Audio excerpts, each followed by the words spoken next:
It's number 3 on Shania Twain Week 2. This is brought to you by Shavkovsky.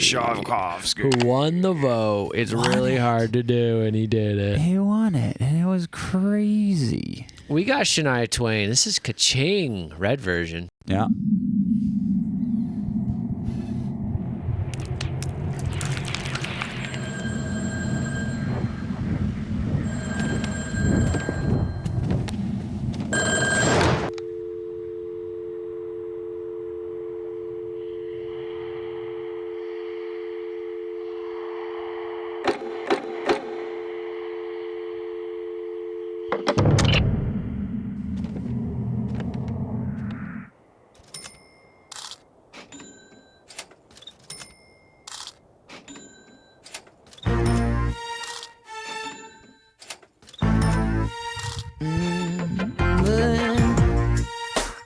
We live in a greedy little world that teaches every little boy and girl to earn as much as they can possibly, then turn around and spend it foolishly.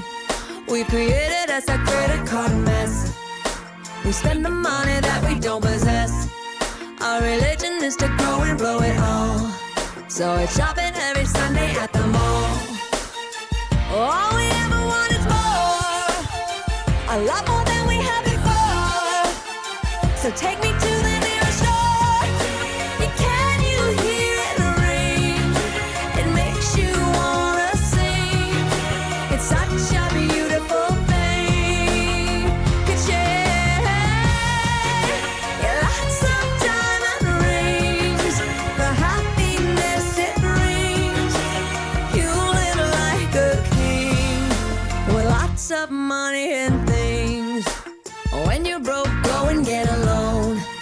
Take out another mortgage on your home. Consolidate so you can afford to go and spend some more when you get bored. All we ever want is more, a lot more than we had before. So take me to the nearest store. Can you hear it ring? It makes you wanna sing. It's such a beautiful thing. Ka-Ching. Yeah, lots of diamond rings, the happiness it brings. You live like a king with lots of money and things. Let's.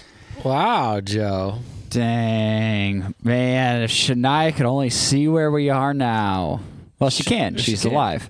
It's gotten worse. Oh, much worse than this. Yeah, now you don't even have to go to the store anymore. Yeah, you can't afford it. You You just can't look afford to drive there. You just look at your phone and you just buy it up right there. You don't even have to look at a person. Oh, that's what you mean. Yeah. I mean, Yeah. at least back then, you had to like go and interact with a person. Oh, yeah, now you just click on your phone and stuff arrives. Yeah. Someone does all your shopping for you. Drop off, do not knock. Yeah. No tip. No tip. Don't look at me. Don't look at me. Man, I'm going to focus in on one specific thing on this video. Man, there's nothing sadder than a three-legged animal. What? In the human mind. The animal is probably, they don't think sad or not sad. Well, Mike. Well, they might feel that, but they're not. I don't think they're thinking like, oh, poor me. They're probably just like thinking like, I got to find food. I got to eat. Mike, I think a two-legged animal is sadder than a three-legged Well, animal. come on, Joe. We all know what I mean. A maimed animal. Oh, yeah. It's Not just- to it not to just make hurts. laugh of it. I'm making laugh of this. That's not good. But yeah, it's pretty sad. And is that supposed to be a thing where she's like living this fancy schmancy life and then just she's like This three-legged animal just eating up the scraps. being sad you can't get what you want and realizing that other things are living way worse lives than you, not being appreciative of the things that you can have? Yeah. Is that the moral? But she's also talking about just like poor spending habits and bad like economic advice. Well, yeah. So Like she's talking about getting another mortgage to cover. I can't remember Credit the specifics, cards, but too. she's just going down the laundry list of like, this is what a lot of people are doing. And it shouldn't even be legal to let these people make these poor decisions, you know? Not only should it not necessarily be legal, but it most certainly should not be revered and pushed onto people. I wouldn't say revered. It's more pushed onto people. Because if you want to go take out another mortgage on your house from a bank, they'll be like, sure. But the bank should be like, hey, that's a really bad idea. Nah. It's like... Take out another credit card. Nah, come on. Priceless. Talking MasterCard here, baby. Visa. Let's do it. Yes, I mean, yes, these people are making their own decisions and they are bad ones. Just everyone can agree, be like, nope, that is a bad decision. Mm-hmm.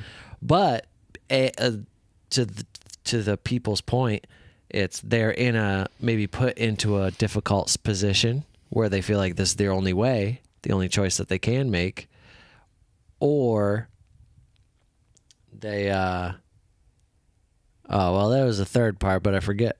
Well, let's just remember that people get put into cults and literally kill themselves to follow the rule of the cult. So that's a lot less extreme, but of course millions and millions of people are going to work themselves to death to spend money on things they don't need and live constantly paycheck to paycheck, desperately trying to keep up with the appearances of the rest of society because they were repeatedly told since the day they were born that this is the way that they're supposed to live. Mm-hmm. Especially here in this country that we rest our bums on. I think that was kind of similar to my C point, which was the culture is built this way. So there's an encouragement by the banks, because the banks are American culture, let's be honest. Mm-hmm. they control it all. So they're like, yeah, you can do this. Go for it. This is good. Yeah.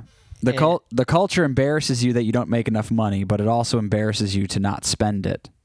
So you're supposed to make money and you're supposed to spend it. Mm-hmm. If you make money and spend it, it makes a few people a lot of money. And then they give you a little bit more back so that you can keep spending it. And that's the Ferris wheel. But it seems like Shania is also talking about just like the cultural mindset of wanting more when you're just bored and know that you can't afford it, but you just want to be entertained. Oh, yeah. You know, that's also like a sickness. Shopaholic. Well, it's a disease. It's an illness.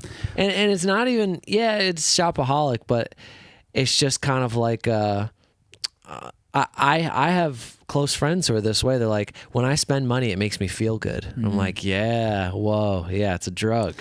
The actual act of like, oh, I went and bought something. I got something new. I got a little treat. Mm-hmm. And it can be something small or it can be something extravagant. And they're playing into that too. Yep. It's an addiction. Dig deeper in your pocket.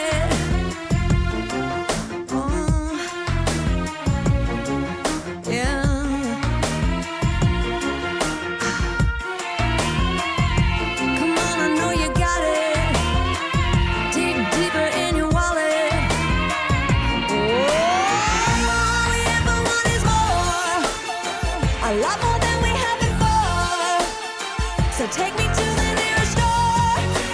Can you hear it ring? It makes you wanna sing. It's such a beautiful thing. Lots of diamond rings, the happiness it brings. You live like a king with lots of money and things. Can you hear it ring? It makes you wanna sing.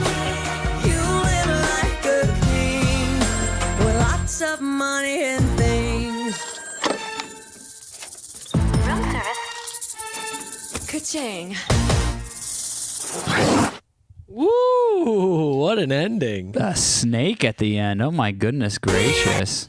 Yeah, there's also this this cultural selling point of like, hey, don't you want all these things? Wouldn't your life be sweet if you had all this stuff? Hey, your neighbor's got these things. Hey, You want to live a cool life like your neighbor? And it's so much easier to assume that because you don't feel your neighbor's inner turmoil and day-to-day pain and suffering, you can project this idea of like, oh yeah, they're so much happier than me. They probably just sit on their couch and just like enjoy the night, and they don't worry about stuff. So, because they got it all. They got all the stuff they need. you know, going through, I've had this conversation with a lot of friends of mine that were childhood friends, and then growing up is like everyone's got to go through that, man, that like after 18, like 18 to 25, you got to get through, you've got to learn through those years how to stop looking at everyone else and thinking about how much better they are, how much better their lives are, how much happier they are. And even if you are doing something successful, like everyone's going to find a way to be there. Everyone's going to find a way to look at them, look at everyone else and be like, well, they're not dealing with problems like me. Yeah. And it's like, they are, but you should just focus on your problems, and that's okay. You don't have to look at them. And it's okay that you have problems, and it's okay that you need to figure some things out, and it's okay you don't make as much money as someone else, and it's okay that they have nicer things. It's okay that someone else's significant other is more attractive, or that they even have one and you don't. All of it's okay. Just focus on getting the things that will make you happy, because you know what else? The other things that other people want aren't even necessarily the things that you want. You just want them because you think that it makes them happy, and you don't even know if it makes them happy. You're just projecting that idea, and you're just spending all your time in turmoil, angry at the idea of someone else's life being better than yours, or them being happier, and why are you sad? And it's like, well, you're just kind of making it worse. Well, and it doesn't make them happy. No, that's the other thing, is you're creating this idea that they're happy. Mm-hmm. Yeah, I mean, you just have a bunch of stuff. It's just more distractions, more time and energy and focus that you have to give because you have all this stuff. You know, like the less you have, the more time you have to just enjoy life, the more brain power and just general energy you have to just give to being like, this is cool, I'm alive. And a lot of dopamine, like heavy dopamine kicks that you get, they always rear their ugly head afterwards. You know, you eat a bunch of sweets, you get sick later, or, you know, become unhealthy or something. You drink a bunch, you get hungover. You buy a bunch of stuff, and then you realize you can't buy the things you need. You buy the things you don't need, you can't buy the things you do need. Well, how often are people buying, just impulse buying stuff, and then like 6 months later, we're like, yeah, I don't know why I bought that. That was kind of stupid. I should probably sell that. I know. And then your house is just filled with crap that you don't want. That's what I mean. Yeah. Those little dopamine things, those little dopamine kicks often, almost always, rear their ugly head sometime down the line. Sometimes it's longer. Sometimes it's shorter. Sometimes it can be, you know, it can be almost immediate, but it can also be months, like you said, 6 months down the line. Why did I spend $500 on this, like this thing that I never use, I don't want? Yeah. Like, you really, and you know what I love then is then people don't buy things that they do want that are probably going to make their lives better because they're trying to save money, and then they'll overthink on like a little detail. Like, oh man, I like really get want a cheaper version of something that they'll use all the time, and they should really just get the good version. Yep. I know, and you get caught up. But instead, you're like, well, man, I like, for example, it's like, okay, something that you use a lot of your shoes, and maybe insoles. And it's like you buy a nice pair of like running shoes or walking shoes that you're going to be in all day at work or exercising or something, and you need some good insoles. And man, that could cost you $300 or something like that after the insoles, after the shoes you really wanted, and the ones that look good too. Like pile it all on there, and they're quality. And you're going to spend your days in those. If you just don't go out to eat like 7 or 8 times, you're probably going to be able, or like, and then the other option is like $100, something like that. If you don't go out to eat 8 times, $25 each time, a lot of times it can be more expensive than that. You're going to be able to buy those shoes, and then you'll have those shoes for a year. Not going out to eat 8 times could technically happen in 3 days if you're doing it multiple times a day. So it's just, or not buying that coffee and just making coffee at home. Like these little things that are just these little dopamine hits that get you through the day and then you restrict yourself and then have like foot problems or back problems later on because you're wearing crappy shoes. You're damaging your life, not spending the extra couple $100 on something that's important and spending little dollars on something that is only going to give you about 5 minutes of relief. And so these are the things. Well, then it's also like you think about, you'd be like, oh, I don't want to spend like $250 all said and done on a pair of shoes. Yeah. But then, you go out to a nice restaurant and your meal is like plus tax and tip, like closer to $50, and you're hanging out with your friends like, well, I got to eat. So Yeah. it's like this weird, I know. it's like, well, I don't have to wear these shoes, so maybe I should save my money and get, but when you're just out, it's so much easier to justify like food, drinks. You go out to a bar, easily spend $100 in a weekend. I know. You just spend it you on won't spend stupid stuff. $200 on a nice pair of shoes that you're gonna wear for a year. Yeah. Every day. I mean, or you're always just. I'm with you. Yeah. Another thing is like a car. Like you need a car every day. You drive a car every day, and you just keep buying these like little crap like beat down vehicles because you never have more than like a few $1,000s or like $5,000 to spend on a car.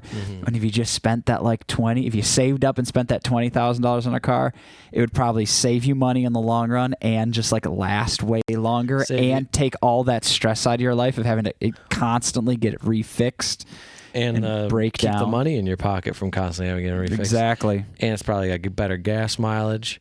And yeah, the stress. It's like, do you want to stress out for 30 years while you're just going from junker to junker? Or do you just want to have a reliable vehicle and be like, all right, that's fine. Like you could get a nice car that could last you 10 years, or you can get like 4 crappy cars that'll last you 10 years and it'll cost the same amount. It really will. And you have to keep going crazy. Back in and buying a new car, which we all know. I don't know how it is in Europe or other countries, here. but buying a car in the United States is one of the worst It always sucks. activities that you could possibly perform. It never feels good. Yeah, it doesn't matter what you're buying. You're never happy with like the experience. At the end of it, you're like, I paid way too much money for this. You always feel like you got taken advantage of. Yeah. Any car salesman, used or new, who watch our channel, shame on you. You disgust me. You're a terrible. Your morals are off, and you're a sickness to our society. I know you got a family to feed, so you got to do. But I guess whatever. I don't know. Much shame to you because you made us feel bad the last time we bought cars, and not just us, but the entire population of our country. Yeah, that's right. So shame on you. And okay, I had one more thing to say. Okay, we gotta go. We do gotta go, but this is quick. So Shania Twain's Red version, I was thinking how funny would it be if an artist, especially someone like Shania who's country pop, to have 2 different albums, like a red version and a blue version. One panders to conservative ideology and one panders to liberal ideology. Like completely different lyrics and stuff. Well, it's the same theme. It's just one panders. But I mean, the lyrics would have to be different. Yes. Yeah, not just like one country album or one rock album, but an entirely different ideology. Yeah, so the song titles are the same. Yeah. It's just the lyrics pander to one side or the other. To one ideology or the other. Like there would be one version. good. There'd be one version of the song. It's like a lot of it's leaning toward like, God and stuff like that, maybe some like Christian values or something. And then the other version would be like leaning more towards like a minimalist lifestyle and uplifting like certain communities or something. Like it's just a completely different goal. Exactly. That's exactly what I'm saying. So let's do it. Yeah. And now that's selling out. And that's something I can support. No, it's awesome. That's that. Now, man, that is like ultimate virtue signaling. That is like peak sphere. I mean, the other thing is that everyone could buy either album, so they would know. Of course. That everyone would know about the virtue signaling. I know, yeah. But so obvious. It's hilarious. Like that's the ultimate fuck you to everyone. I know. It's like, here you go. This is what you want, you idiot. And you want this one because you're dumb too.